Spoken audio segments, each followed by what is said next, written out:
AI studio company को like, share, subscribe जरूर करें। यह वही वीर प्रताप की कहानी है जो सिंहासन पर नहीं, आत्मा पर राज्य करता था, जिसने अपनी भूमि के हर वृक्ष, हर पत्थर को प्रणाम किया था। अरावली की श्रृंखलाओं में फैली थी हल्दी की माटी, पीली, पर अब रण की ज्वाला में रक्त से रंगने को तत्पर। अकबर ने भेजा मानसिंह को एक विशाल मुगल सेना के साथ।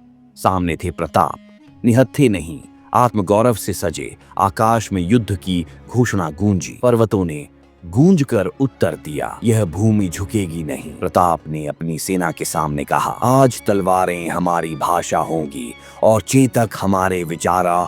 चेतक नीलवर्णी आंखों में आग लिए खड़ा था। वह जानता था यह कोई साधारण युद्ध नहीं। उसने प्रताप को ऊपर बैठाया, मानो कह रहा हो, चलो मेरे राणा, इस मिट्टी की लाज आज हम दोनों मिलकर रखेंगे। रणभेरी बजी, तलवारें खनकी और धरती पर धूल नहीं। सिंहों की गर्जना थी, एक ओर अकबर की विशाल सेना, दूसरी ओर प्रताप के साथ भील, किसान और आत्मा से लड़े सेनानी। राणा प्रताप ने भाले से एक मुगल सेनापति को गिराया।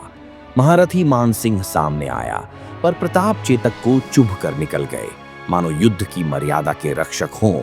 युद्ध लंबा चला और एक क्षण ऐसा आया जब मानसिंह के हाथी पर प्रताप ने छलांग लगाई। चेतक ने दोनों पैरों से उछालकर प्रताप को ऊपर पहुंचा दिया। घायल चेतक, खून बहता रहा, पर वह दौड़ता रहा जब तक प्रताप को सुरक्षित नहीं कर दिया। और फिर एक चट्टान के पास चेतक बैठ गया। उसकी आंखों में संतोष था और राणा प्रताप ने उसका सिर गोदी में रखा। तू मेरा भाई था चेतक, इस देश की मिट्टी तुझ पर गर्व करेगी। हल्दी घाटी का युद्ध अनिर्णायक रहा, पर मुगलों को विजय नहीं मिली। प्रताप अब जंगलों में चले गए, पराजित नहीं, तपस्वी बनकर। रानी अजबदे और छोटा अमर सिंह साथ थे। भोजन नहीं, सूखी घास की रोटी, जल ही अमृत, पर चेहरे पर तेज था आत्मगौरव। गांव, भील समाज साथ आया। उन्होंने जंगलों को किले में बदल दिया। बांस की तलवारें, पत्थर के तीर, पर डल्ला पर हर हृदय लौह से भी कठोर। साल दर साल बीतते गए। प्रताप एक स्थान से दूसरे स्थान पर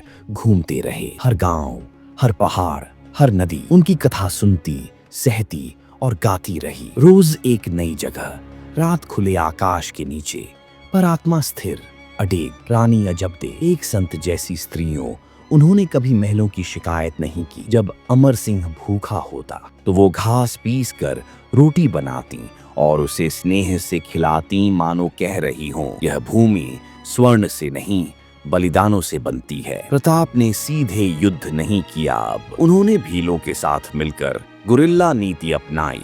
मुगल काफिले जलाए गए, रसद लूट ली गई, और यह सब एक ही संदेश देता, मेवाड़ जीवित है। कभी कभी रात्रि में प्रताप अकेले बैठते हो, आकाश की ओर देखते और कहते, हे मातृभूमि, क्या मैं सही कर रहा हूँ? और तब दूर जंगल में कोई पक्षी बोलता या कोई जलधारा बहती उत्तर देती, हाँ प्रताप, तुम सही हो। एक दिन एक पथिक आया।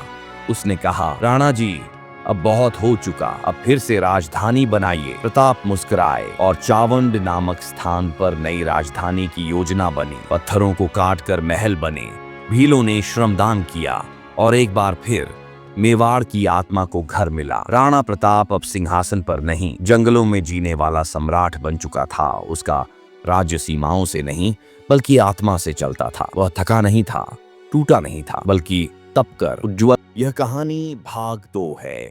भाग 8 डिस्क्रिप्शन में दिया हुआ है।